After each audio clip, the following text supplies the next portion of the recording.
Hi, I'm Roger Love, celebrity voice coach and author of the best-selling book, Set Your Voice Free. You've spent a lifetime building to the career that you now have. You wanted to be a doctor? You got it. You decided to be a lawyer? You're there. Nanny, therapist, whatever your choices were, whatever the situation that you went through to get there, you have a career right now. But let me ask you something.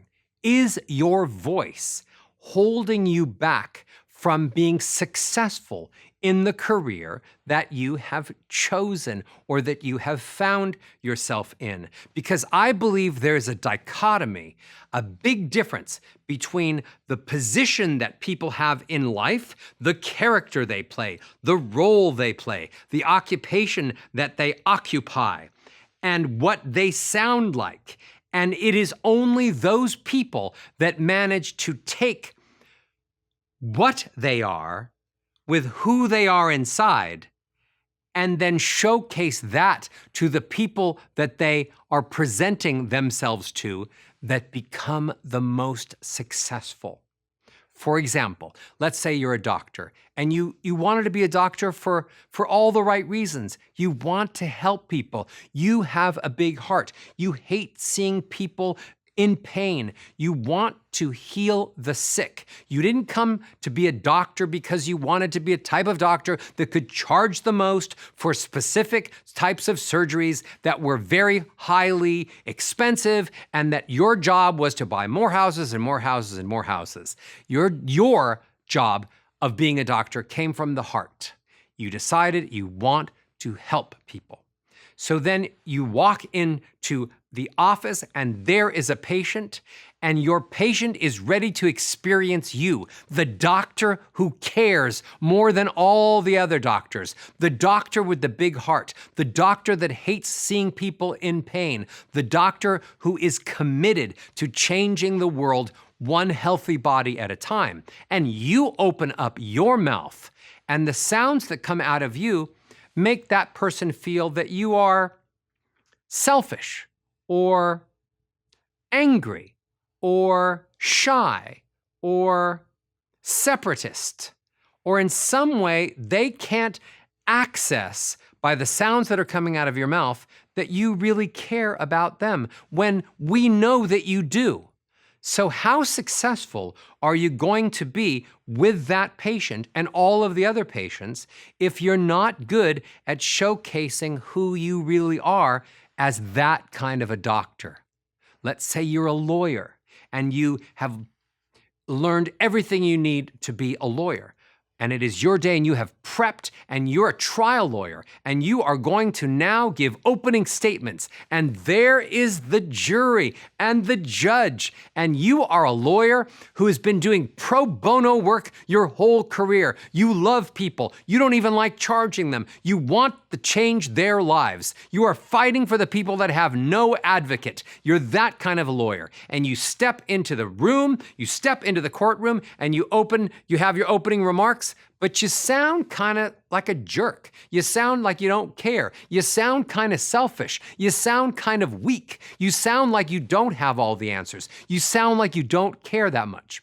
How effective are you going to be at that moment during those opening statements? Not very. You're not going to be a great lawyer. You're not going to be a great doctor unless you can convince people and present yourself showcasing the best of who you are, why you chose to be in the occupation you're in. And I'm telling you that voice is the number one way to make that happen. You've had the lifetime of learning, but you haven't thought enough about what should my voice sound like to have the people who hear me perceive me and my core beliefs and my desires and my wants and my dislikes in the most authentic way. You haven't thought about your melody. You are a doctor who believes that there is a cure for everything and there is a way to make everyone feel better. So instead of speaking with sounds that make people feel happy and hopeful, you use descending melodies. You're like, well, I understand about this. All of your melodies go down.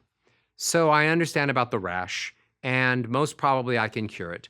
And here's what you're going to have to do. So these descending melodies, words that start higher and then they go lower, scientifically have been proven that when you go higher to lower in your speech, you're actually making the people sad that are listening to you. And you sound sad. It's my birthday. Oh, I don't need any presents. I know you don't feel well. I really do care. Descending melodies. You haven't thought about it. What makes people happy? What makes people hopeful? Ascending melodies. I know you have this rash. I happen to have this cream. 2 days from now, it's going to be amazing. This is where we're going to go. All of a sudden, I'm thinking, give me the cream. Put it all over wherever the rash is. I'm thinking, you're hopeful. I'm hopeful. All from a change in melody or volume or pace. When you speak slow and you're a lawyer and you're speaking really slow as your opening statement. And unfortunately, the judge and the jury have all fallen asleep. So it really doesn't matter what words you say next because they're already napping. They're thinking, why is that person speaking so slow? Yes, I know there are lots of technical difficulties, but why do you sound like a law review instead of like someone who's passionate about the law and reviewing it emotionally?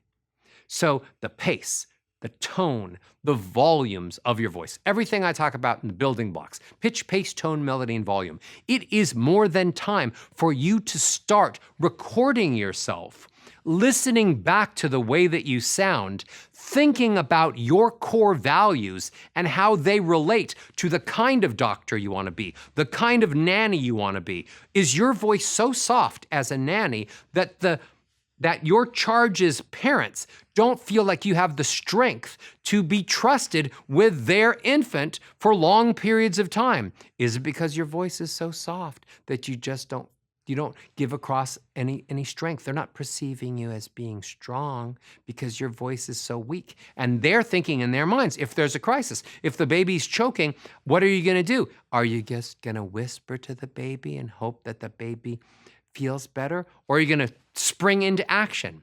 It is time for you to start recording your voice and then saying, wow, is that the voice of the person that I really am? Is that the voice of the career person that I wanted to be, who showcases why I picked this, what I'm passionate about, what I truly believe? And you're going to get a lot of that by listening back. Are you the doctor you hoped you would hear if you were sitting in the office? Are you the lawyer you would want on your team? Are you the therapist that you would tell all of your deepest, darkest secrets to? And if that voice that you already don't like on your answering machine and probably wouldn't pick, is that voice betraying you? Is that voice holding you back from really being the greatest asset and leader in the career that you have chosen for yourself? Record yourself, listen, start to think that you have the ability to change your pitch, change your pace, change your volume, and that will change your voice and your career.